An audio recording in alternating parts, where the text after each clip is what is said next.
आजच्या डिजिटल युगात विद्यार्थ्यांना पत्रलेखन आणि डाक विभागामध्ये पत्रव्यवहाराचे महत्त्व काय यासाठी डाक विभागामार्फत ढाई आकर पत्रलेखन स्पर्धेचे आयोजन करण्यात आले होते। ही स्पर्धा विवेकानंद विद्यालयात घेण्यात आली। या स्पर्धेमध्ये 600 विद्यार्थ्यांनी सहभाग घेतला होता। आजच्या मोबाईल ईमेलच्या काळात घरगुती पत्रव्यवहार जवळजवळ बंद झाले आहे। मुलांना पोस्टमन नावाची व्यक्तिरेखा पाहायला मिळत नाही। गावातील चौकात ठेवलेल्या लाल रंगाच्या पोस्टाच्या पेट्याही अदृश्य झाल्या आहेत। पोस्ट कार्ड, अंतर्देशी पत्र, तार म्हणजे काय ते नव्या पिढीला माहित नाही।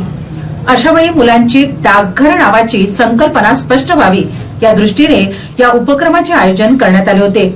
यवतमाळ डाक विभागाचे अधीक्षक गजेंद्र जाधव, जनसंपर्क निरीक्षक सुनील रोहणकर, विपणन अधिकारी चंद्रमणी लोखंडे व प्रशांत टोने, इंडियन पोस्ट पेमेंट बँकेचे अमोल रंगारी यांच्यासह कांचन भोयर व राहुल झाडे हे 2 पोस्टमन शुक्रवारी दुपारी पोस्टाच्या पेटीसह शाळेत आले।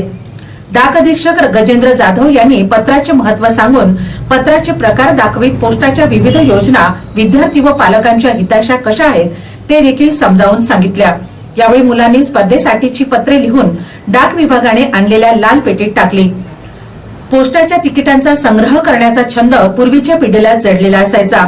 अशा तिकिटांच्या संग्रहाला फिलाटेली म्हणतात। या संकल्पनेविषयी सुनील रोहणकर यांनी विद्यार्थ्यांना माहिती देऊन तिकिटांचे कलेक्शन दाखविले।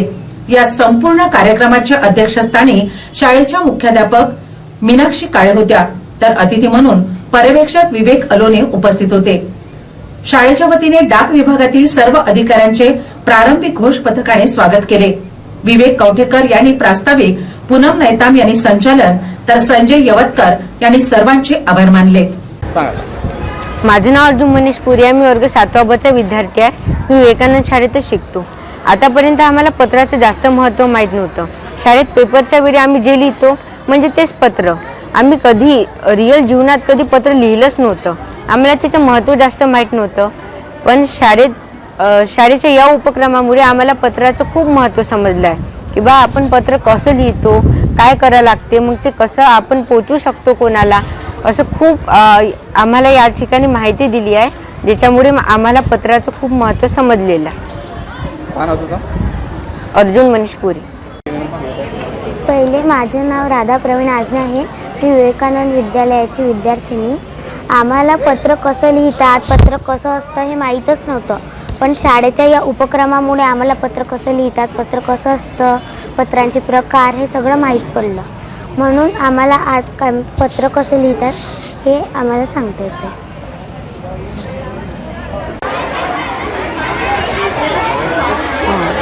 आता ही मोहीम याच्यासाठी राबवल्या जात आहेत की डिजिटल युगामध्ये खऱ्या अर्थाने मुलांना पत्राचं महत्त्वच माहिती नाही। पत्रलेखन हा विषय जरी विद्यार्थ्यांना शाळेमध्ये आहे, पण तरी नेमकं पत्र कसं लिहावं, कोणाला लिहिताना काय लिहावं, तीर्थरूप, तीर्थस्वरूप ही त्यांना माहिती नाही। म्हणून खऱ्या अर्थाने हा प्रोजेक्ट आम्ही इथे राबवत आहोत की विद्यार्थ्यांना याची जाणीव झाली पाहिजे। आणि विवेकानंद या विद्यालयामध्ये ही मुद्दाम हा प्रोजेक्ट आम्ही राबवतो आहे। मी मुख्याध्यापिका मीनाक्षी काळे या संदर्भात ही माहिती देते। आणि आम्ही ज्या काळामध्ये जगलो त्या काळामध्ये मोबाईल नव्हता, TV नव्हता, पण पत्र आलं की खूप आनंद व्हायचा आणि खूप छान वाटायचं। कारण कसं आहे की पत्र लिहिणारा जो असतो त्याच्या भावना त्यामध्ये आलेल्या असतात, आणि जेव्हा पत्र वाचणारा वाचतो तेव्हा त्याला त्या भावना त्याच्यापर्यंत पोहोचतात। आणि म्हणून खऱ्या अर्थाने पत्राचं महत्त्व हे मुलांना या युगामध्ये कळलं पाहिजे। ज्याच्यामध्ये आमच्या इथे कमीत कमी 785 विद्यार्थी आहेत। एवढेही विद्यार्थ्यांनी याच्यामध्ये सहभाग घेतलेला आहे आणि सर्वजण तयारीनिशी आलेले आहेत आणि छान पत्र सोडवतील आणि बक्षीस प्राप्त करतील अशी मी त्यांच्याकडनं खरंच आशा करते। काय नाव मॅडम? माझं नाव मीनाक्षी चंद्रशेखर काळे। नमस्कार। सर्वप्रथम या प्रतियोगितेबद्दल मी आपणास माहिती सांगतो। ढाई आखर ही राष्ट्रीय पातळीवरची पत्रलेखन प्रतियोगिता आहे।